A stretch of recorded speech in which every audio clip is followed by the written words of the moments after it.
everyone, and welcome back to Butchery 101. I'm Christina Glenoga, and today we're going to talk about some of the online butchery media that helped me get my start. I'm a millennial woman butcher. I came to butchery in my mid-20s, and that was about a decade ago. And I didn't have any family heritage to invite me into butchery, or even a nearby accredited butchery educational program available to me. I only had my unhealthy willingness to work for free in exchange for knowledge and skills. For the record, that's a practice that I don't really endorse anymore. Working for free sucked, and working for low pay really sucks, so don't do that. But I do often get the question of how did I get my start in butchery, and because they are also interested in learning how to be a butcher and then maybe even becoming one. So luckily for my entire adult life, there has been this wonderful thing called the internet, where even if people want to gatekeep within the industry, a lot of information is available out there on the internet. So whatever, you can learn on your own anyway. Shout out to YouTube in general, because this platform was definitely something that I took huge advantage of in terms of learning a ton of stuff. So without much further ado, here are some of my favorite bits of butchery media out there that helped me learn a ton about butchery. Let's start with the YouTube channels then. The first one I want to talk about is the Meat Studies program from the University of Kentucky. They've done a really fantastic job with a handful of videos showing a lot of whole animal butchery. The host is this really awesome butcher who I believe is an instructor at that school and might even have a doctorate degree in cutting meat and meat science, and so he is a fantastic just wealth of knowledge.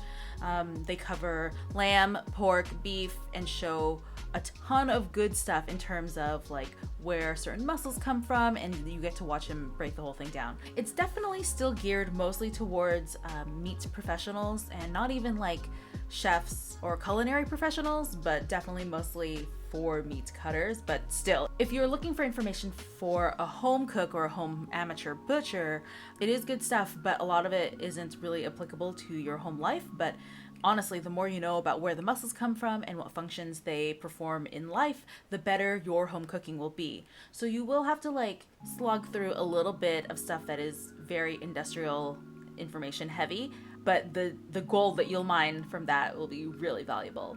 Also, kind of on the lo-fi end of things, the audio isn't great and the lighting is practical, but still really great information. Next up, we have the Scott Rae Project. Now, the Scott Rae Project is a YouTube channel hosted by longtime butcher Scott Rae, and he is phenomenal. He does a wide variety of videos. He has a few that are whole animal, so he'll take a whole side of pork, break it down into market cuts. I believe he has one for lamb and venison, but he also does smaller projects that are more value added things. So he'll make pâtés and roasts, and we'll share his sausage and seasoning recipes on this channel, and it's really, really great to see the skill with which he works, and honestly to learn about the different ways that you can prepare meats. One video in particular that I super love and still like to watch is the one where he's doing pork chops, and he's cutting pork chops off of a full loin with a knife, and then he'll take a cleaver and chine each pork chop individually with the cleaver. He's super fast and really proficient. You can tell that this is the kind of skill that is hard fought over years and years of being a professional butcher. It's actually a clip that I like to send to any participants that I have in my whole pig classes, because it's just so cool to see that kind of skill go on. He's definitely a cis-het white British man, which I think is the pinnacle of patriarchy. So it's gonna get 5 out of 5 wieners in terms of catering to the male gaze, but still fantastic information. I've never once heard him be sexist or weird about anything in the videos. I think he does what he can to be very inclusive. Hi fam, I'm going to take a quick moment right now to talk about a project I'm really excited about, the Butchery 101 live stream series. I go live every Tuesday around midday Pacific Standard Time, and I break down the previous week's news in meat and agriculture. And I'd love to see you all there. If you can't make it to the live stream, I do always post the recording later in the same day, so you can watch it whenever.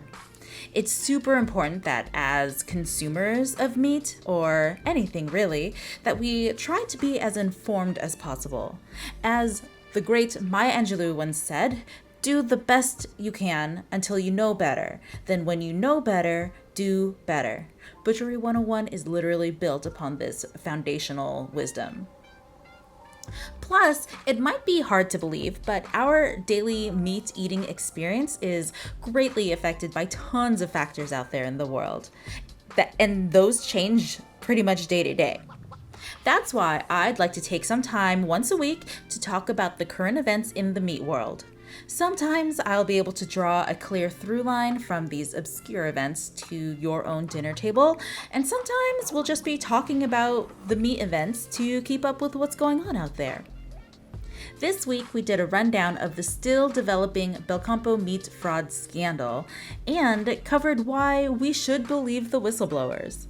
That story, as stated, is still developing, and this live stream will catch you up pretty quickly. I've linked the episode in the corner here, so I hope y'all go check it out and stay informed about this ever dynamic meat world. Again, the live stream happens every Tuesday around midday Pacific Standard Time, and I would love to see you all there. But again, if you can't make it, I totally understand. Feel free to hit up the recording on my page. And now, back to the show. Next up, let's do Farmstead Meatsmith.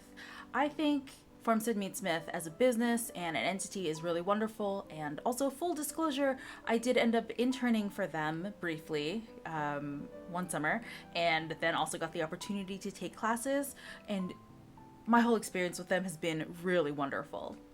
They're located out on Vashon Island in Washington State, and they are in fact a farmstead. Like, they raise a lot of their own animals and they eat a lot of the things that they grow. But Brandon, the husband, also provides butchery and charcuterie services to small farms around Western Washington. And actually, now that I think about it, he does travel across the country to perform butchery and slaughter services for other independent farmers. Yeah, honestly, I could go on and on about Farmstead Meatsmith. I think they're so cool.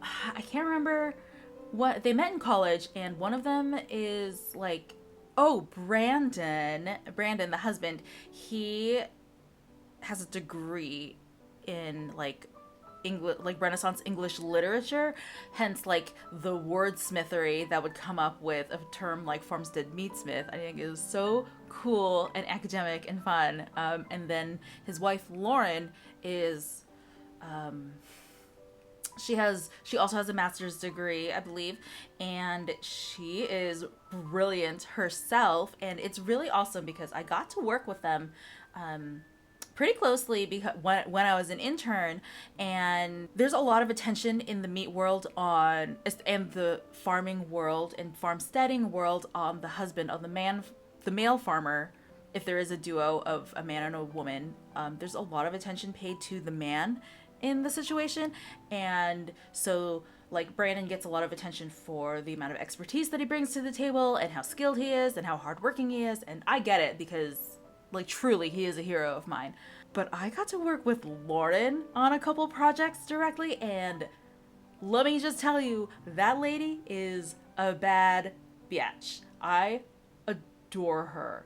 I think she's a really great model, like role model for what women can do, but she does a lot for the channel. She does a lot for their business and for their family. And to be honest, like in terms of like butchery skill and cooking skill, like she can really hold her own when it comes to farm work. Even if we're only paying attention to the man, the woman is definitely doing a lot. Again, that's for heteronormative relationships. Anybody who has broken free from the gender binary, congratulations to you. These stereotypes I don't think apply to you exactly. Anyway, my introduction to Farmstead Meatsmith was their series called Anatomy of Thrift. I was a line cook at the time, and I had just had my first day staging with the sous chefs on butchering our whole pig. We got a whole pig every week, and I literally got that job specifically so that I could cut meat with them.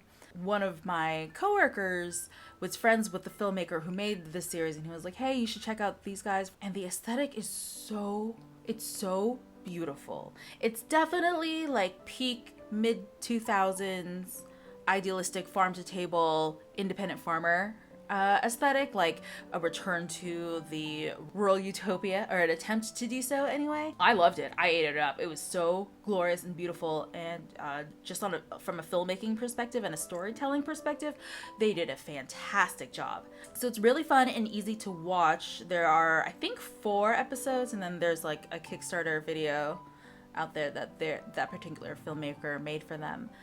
The executive chef had double booked himself one day to not only break down the pig, but also run a busy Friday lunch service.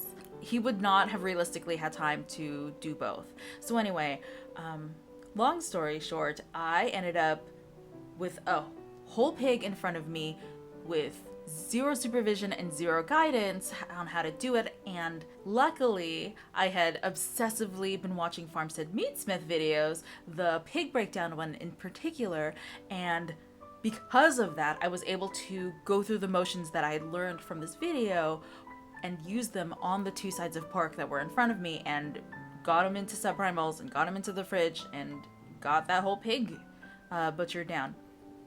For the record, it was like a 200-pound pig, so like not super easy for someone to do on their own. But again, luckily, because of Farmstead Meatsmith and their series, The Anatomy of Thrift, I was able to pull it off. To this day, the principles that Farmstead Meatsmith show in those videos are super useful for any fledgling butcher. I highly recommend.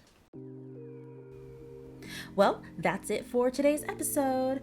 I hope these bits of media were as helpful to you as they were to me, and I'll definitely be following up with more episodes that break down even more helpful and informative meat media that I've found extremely helpful for my career.